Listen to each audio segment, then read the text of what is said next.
The invitation arrived on thick cardstock, embossed with gold lettering. Sacred Heart Medical Center cordially invites you to the grand opening of the Chin Cardiovascular Innovation Center. Saturday, April 15, 2 p.m.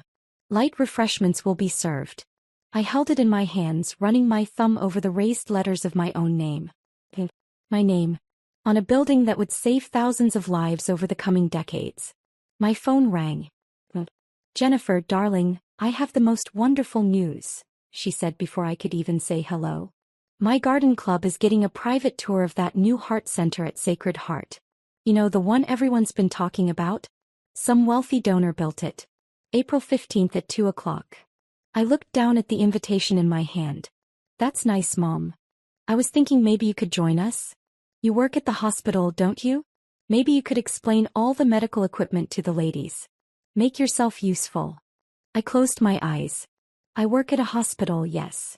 "Well, perfect. Oh, and wear something nice. These are important women. Patricia Holbrook will be there. Her husband owns 3 car dealerships. And Susan Chin. No relation to you, obviously, she married very well. I don't want you embarrassing me in your usual scrubs or whatever." "I'll see if I'm available," I said. "Oh, don't be silly. What could you possibly have scheduled that's more important than supporting your mother? Your brother always makes time for family events, and he's a vice president at Anderson Consulting. A real executive.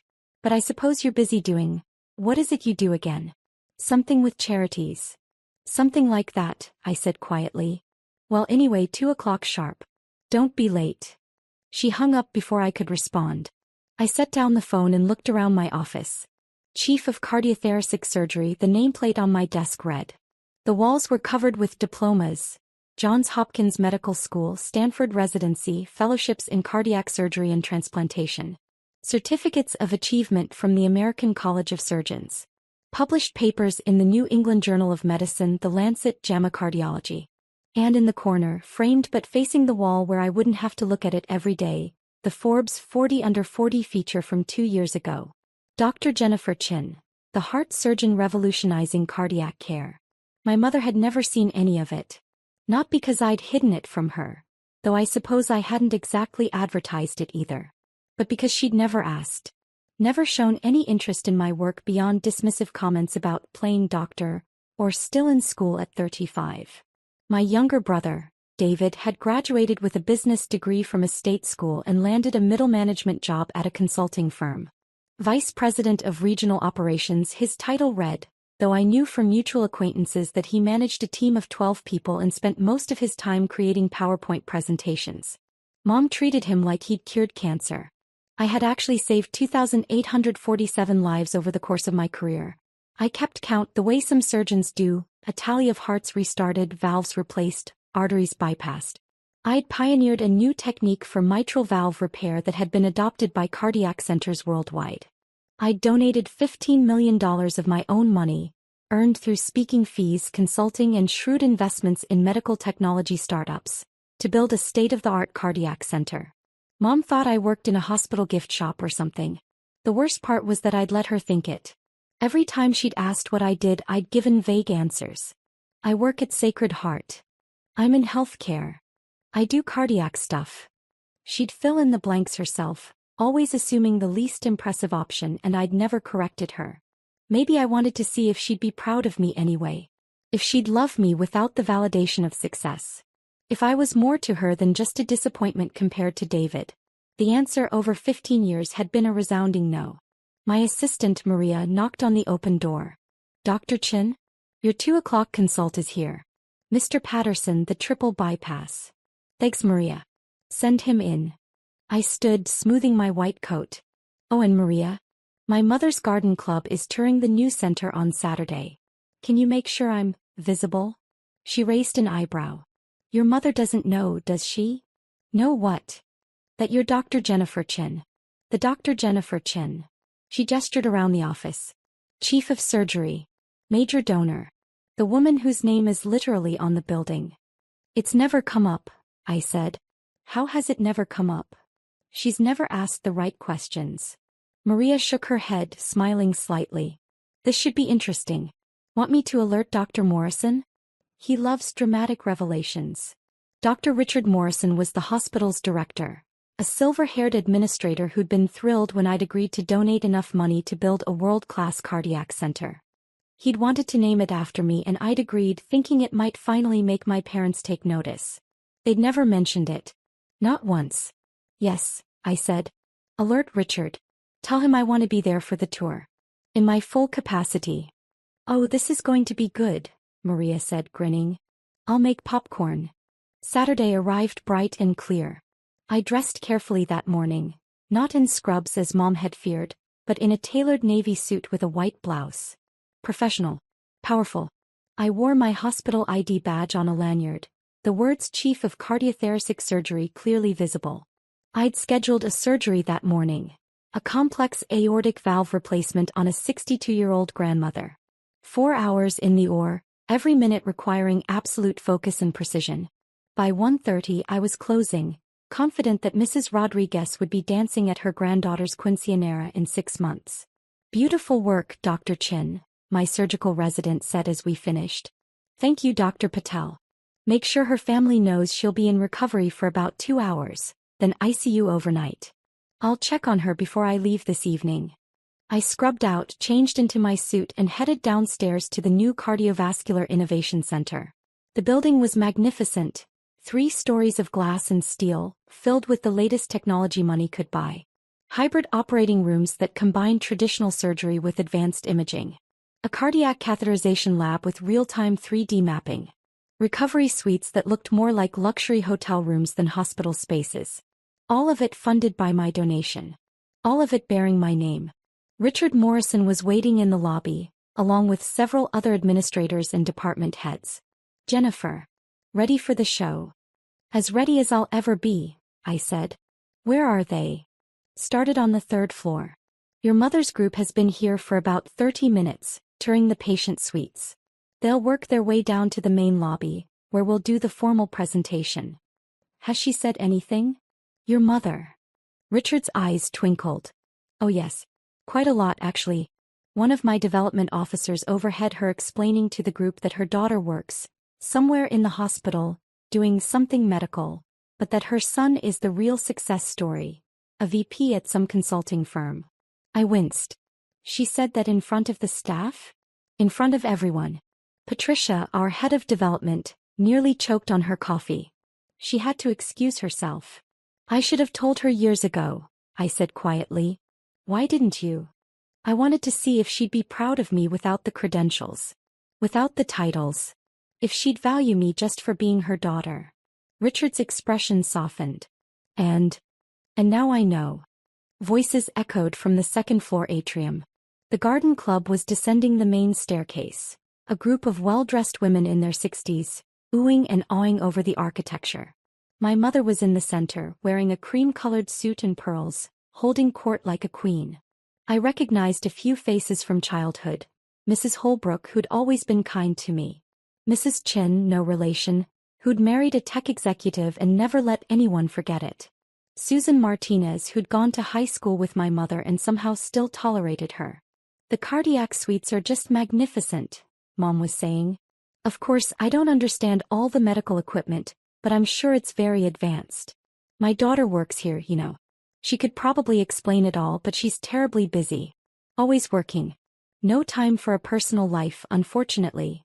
"What does she do here?" Mrs. Holbrook asked. Mom waved her hand vaguely. "Oh, something with hearts. Charity work, I think. She's always been very giving, very compassionate. Not ambitious like her brother, but sweet. David, that's my son, he's a vice president at Anderson Consulting. Very important position. He's actually considering several executive opportunities at Fortune 500 companies." I felt Richard tense beside me. "Shall I?" he whispered. "Not yet," I said. "Let her finish." The group reached the main floor and turned down the central corridor. The walls were lined with donor recognition plaques. Smaller contributions of $10,000, $25,000, $50,000. The women stopped to read names, commenting on mutual acquaintances. Then they reached the end of the corridor. The wall opened up into a grand atrium, sunlight streaming through floor-to-ceiling windows. And there, carved into the marble wall in letters 2 feet high, Chin Cardiovascular Innovation Center. Below it, a bronze plaque, dedicated with gratitude to Dr. Jennifer Chin, whose vision, expertise and generosity made this facility possible. Her donation of $15 million and leadership as Chief of Cardiothoracic Surgery ensure Sacred Heart remains at the forefront of cardiac care. The women stopped. Read the plaque again. Mrs. Chin, no relation, spoke first. Diane, is this your daughter? My mother laughed. Actually laughed. Jennifer? Oh, of course not. She doesn't have that kind of money. This must be another Dr. Chin. Common name. But it says Jennifer, Mrs. Holbrook said quietly, pointing. Coincidence, Mom said firmly. My Jennifer is sweet, but she's not. I mean, $15 million. She drives a 10-year-old Toyota. She rents an apartment. If she had that kind of money, she'd have mentioned it. Would she? Mrs. Martinez asked, her tone pointed. Mom's smile faltered. Well, yes. Of course. We're very close. She tells me everything. I stepped forward from where I'd been standing in the lobby entrance. My footsteps echoed on the marble floor. Hello, Mom. She turned.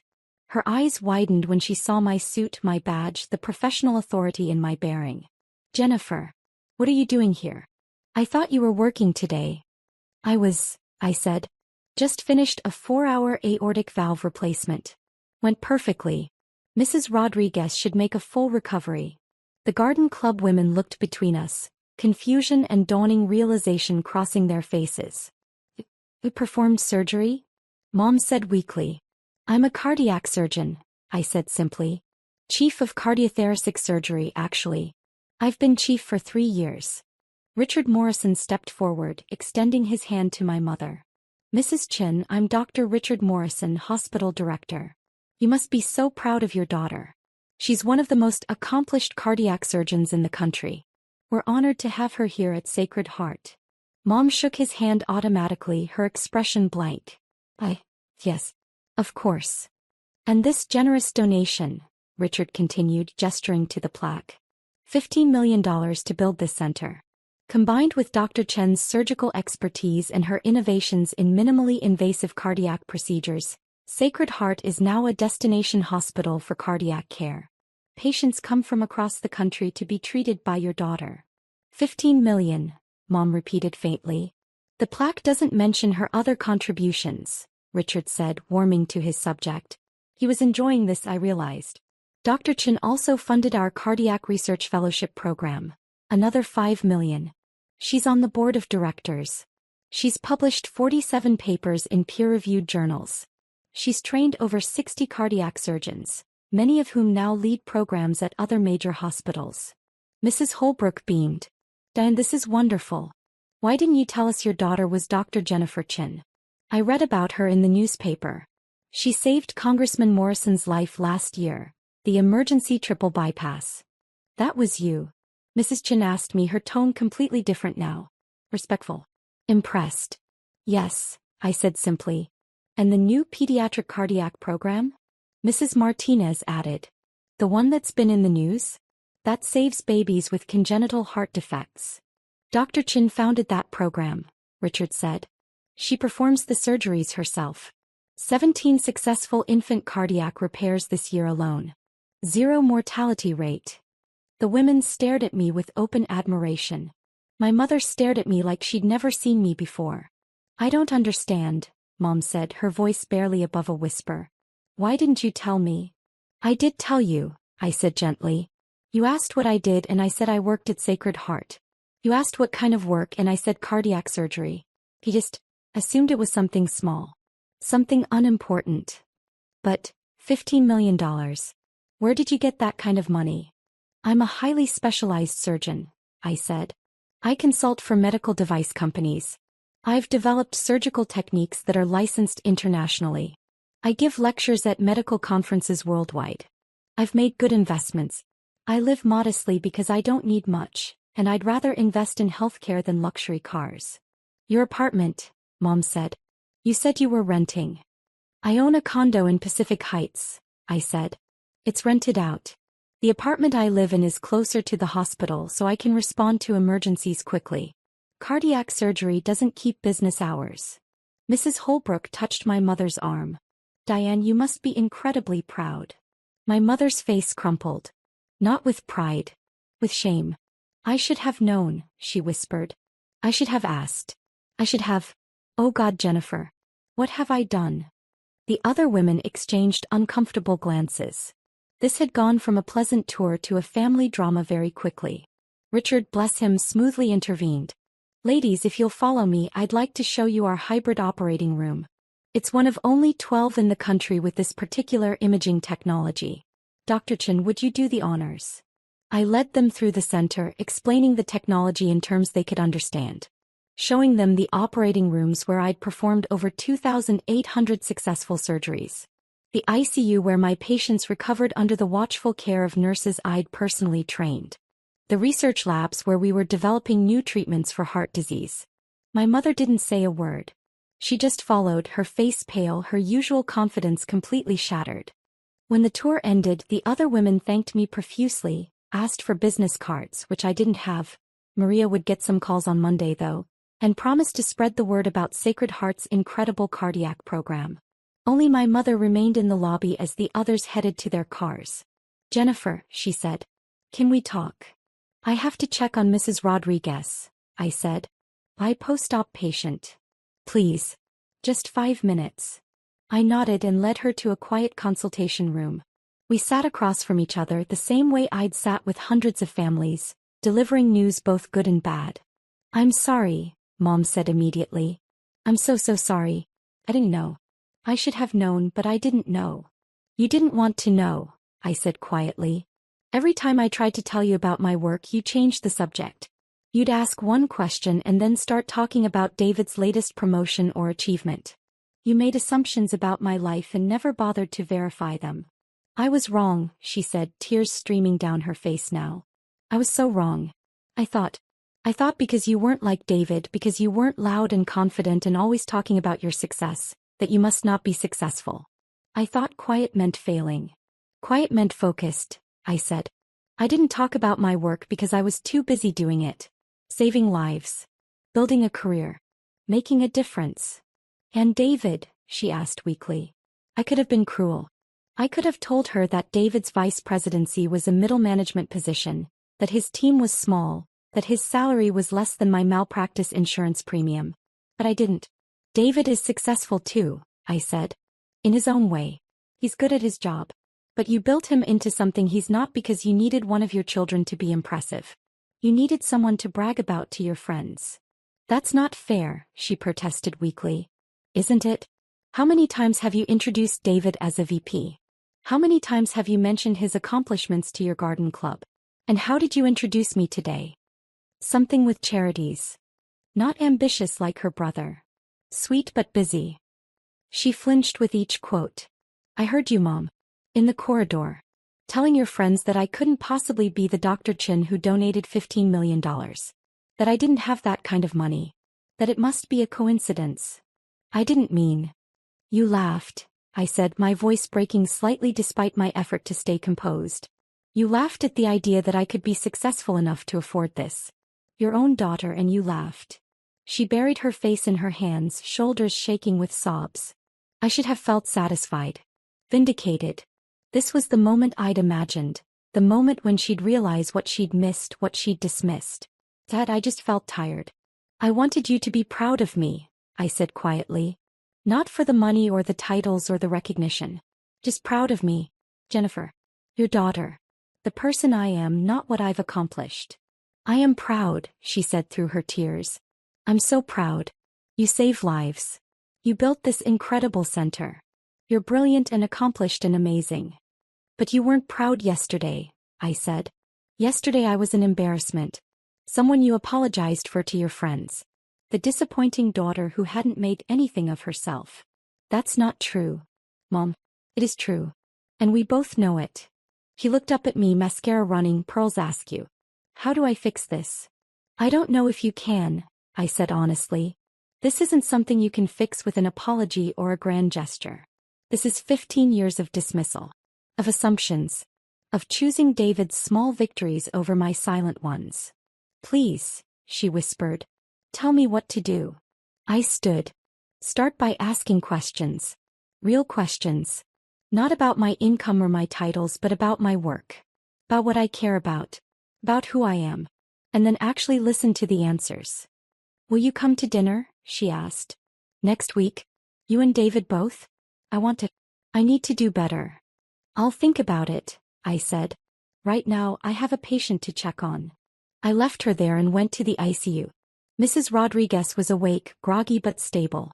Her daughter sat beside the bed, holding her hand. Dr. Chin, the daughter said, standing. Thank you. Thank you so much. The nurse said the surgery went perfectly. It did, I assured her. Your mother's heart is strong. She'll be home in a few days. We were so scared, the daughter said. But everyone here, they all said you were the best. That if anyone could save her, it was you. I smiled. She saved herself by coming in when she did. I just helped her heart along. As I left the ICU, Maria caught up with me. How did it go with your mom?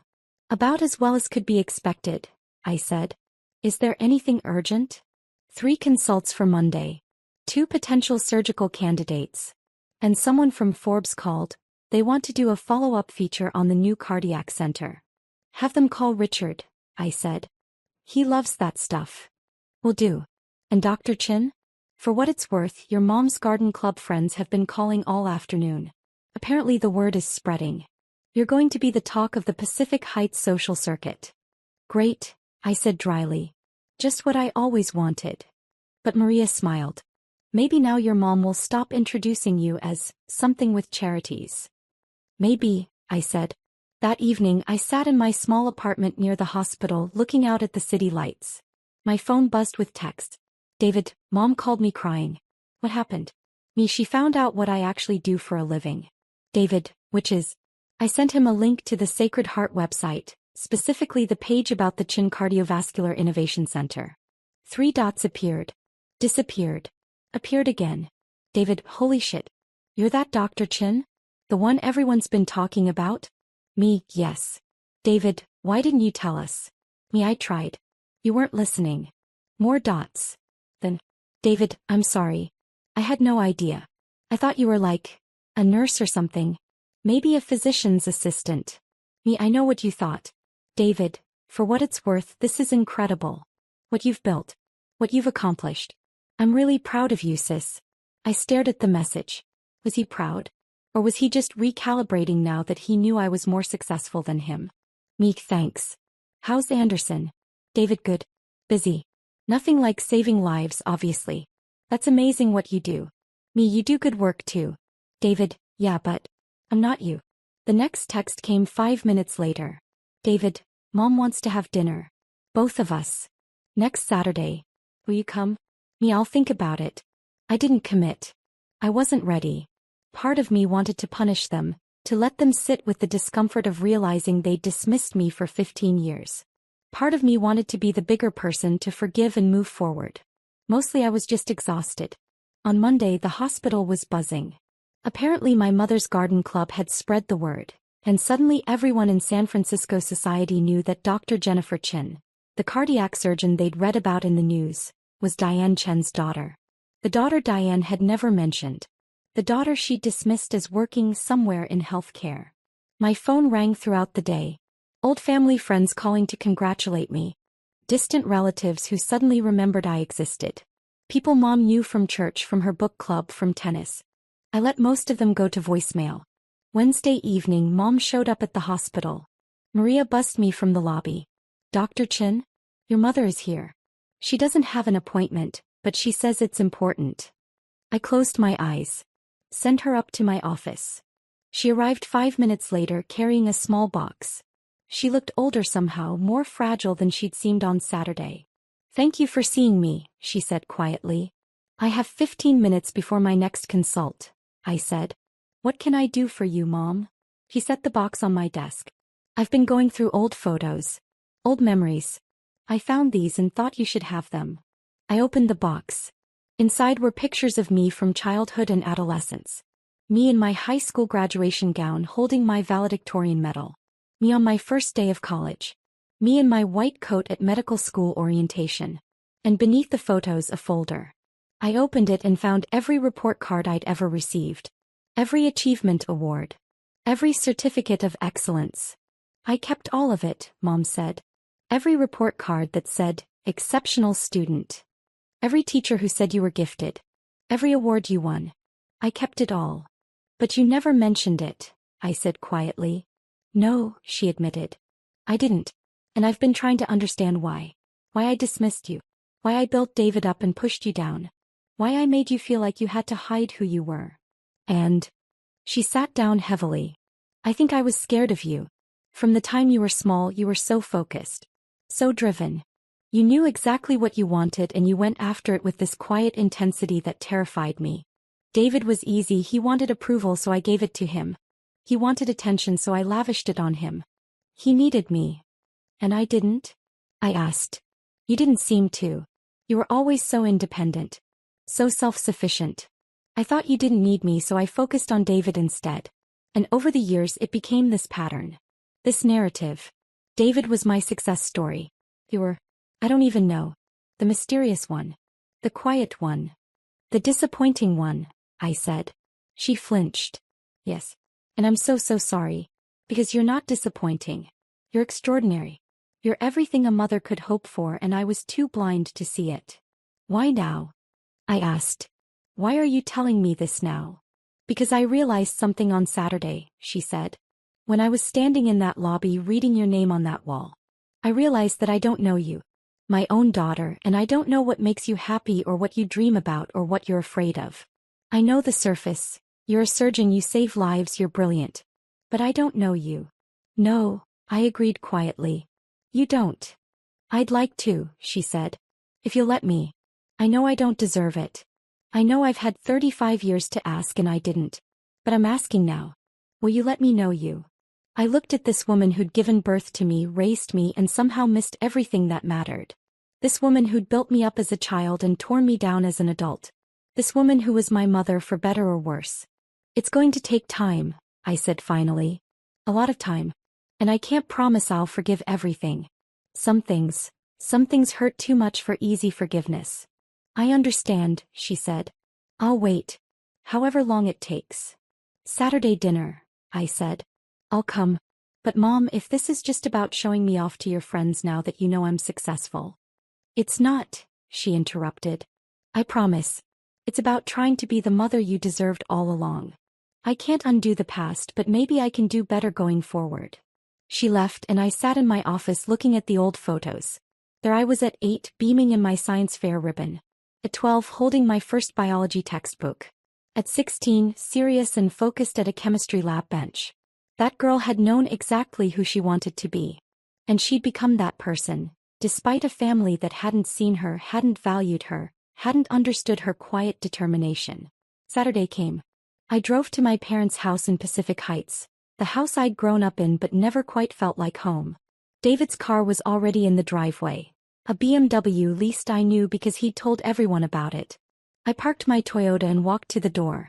Before I could knock, it swung open. Jennifer, Dad said. He'd been quiet through all of this, letting Mom do the talking. Come in. The dining room table was set simply. No fancy china, no ostentatious display. Just plates and glasses and a roast chicken. David stood when I entered. Hey sis. David. We sat. Mom brought out the food. For a long moment no one spoke. Then Dad cleared his throat. Your mother has told me everything. About Saturday. About how we've treated you over the years. Jennifer, I owe you an apology too. I've been so focused on David's achievements that I never stopped to learn about yours. You're a vice president, I said to David, my tone neutral. At Anderson Consulting. That's an accomplishment. You should be proud. I manage a team of 12 people, David said quietly. I make presentations and manage budgets and coordinate projects. It's good work. Important work. But it's not saving lives. It's not changing medicine. It's not what you do. Different work, I said. Not lesser work. But you've been letting us think we're more impressive than we are, Mom said softly. You've been protecting David's feelings. And mine. And your father's. By staying quiet about your own success. I wanted you to value me without it, I said simply. I wanted to be enough just as Jennifer. Not as Dr. Chin or chief of surgery or the woman who donated $15 million. Just me. You've always been enough, Dad said, his voice rough with emotion. We were just too stupid to see it. So tell us, Mom said. Tell us about your work. Not the impressive parts, though we want to hear those too. But tell us about what you love. What makes you passionate? What gets you up in the morning? I looked around the table. At my parents, humble for perhaps the first time in their lives. At David, genuinely interested rather than competitive. I love the moment when a heart starts beating again, I said slowly. After surgery, after we've repaired the damage, there's this moment when we restart the heart. And it beats. Strong and steady. And you know that person is going to wake up, going to live, going to go home to their family. That's what gets me up in the morning. Tell us about Mrs. Rodriguez, Mom said. The patient from Saturday. So I did. I told them about the grandmother with severe aortic stenosis, about the delicate surgery, about the relief on her daughter's face. I told them about the pediatric cardiac program, about tiny babies born with holes in their hearts who I got to send home healthy. I told them about my research into minimally invasive procedures that would make recovery easier for patients. I talked for an hour. They listened. Really listened, asking questions that showed they were engaged, interested, trying to understand. When I finally wound down, Mom said, I Googled you. After Saturday. I found your publications. Your presentations. The awards. There's so much I didn't know. You could have asked any time, I said. I know. And I should have. Jennifer, I spent 15 years building a narrative in my head about who you were. And that narrative was wrong. Completely wrong. And I'm sorry. I'm sorry too, David said. For being smug about my job. For acting superior. For not seeing how amazing you are. You're not going to suddenly become a different family, I said. This doesn't fix everything overnight. We know, Dad said. But we'd like to try. To do better. To actually know you. I looked at them, really looked at them. Flawed people who'd made terrible assumptions. Who'd hurt me through neglect and dismissal. But also people who were, at least in this moment, genuinely trying. Hey, I said. We can try. The dinner ended around 9. As I was leaving, David walked me to my car. I called Anderson on Monday, he said. Told them I needed to scale back my hours. I've been working 60-hour weeks trying to prove something, but I don't even know what. Trying to impress Mom and Dad, I guess. You don't need to prove anything, I said. Neither did you, he pointed out. But we both spent years trying anyway. Fair point. I'm proud of you, he said. Really proud. And I'm sorry it took me this long to say it. I'm proud of you too, I said. You're good at what you do. You make people's businesses run better. That matters. Not as much as saving lives. Different impact, I said. Not lesser impact. He hugged me then, quick and awkward. Thanks for giving us another chance. I drove home thinking about second chances. About families and flaws and the complicated calculus of forgiveness. About whether people could really change or if they just learned to perform change convincingly. Time would tell. On Monday, Maria handed me a stack of messages. Your mother called 3 times. Just to chat, she said. And someone from the San Francisco Chronicle wants to interview you about the cardiac center. And Mrs. Rodriguez's daughter sent flowers. I looked at the messages, at the evidence of a life well lived despite a family that hadn't seen it. Call the Chronicle back, I said. Schedule the interview. And call my mother. Tell her I'll call her tonight after rounds. Really? Maria asked, surprised. Really, I said. We're trying something new. Actually talking to each other. How progressive, Maria said dryly. I laughed and went to see my patients. Mrs. Rodriguez was being discharged, healthy and strong. A new admission needed an emergency bypass. A post-op patient was recovering beautifully. Lives saved. Hearts healed. Work that mattered. And now, finally, a family who might actually understand that. It wasn't forgiveness. Not yet. But it was a start. And sometimes a start is enough.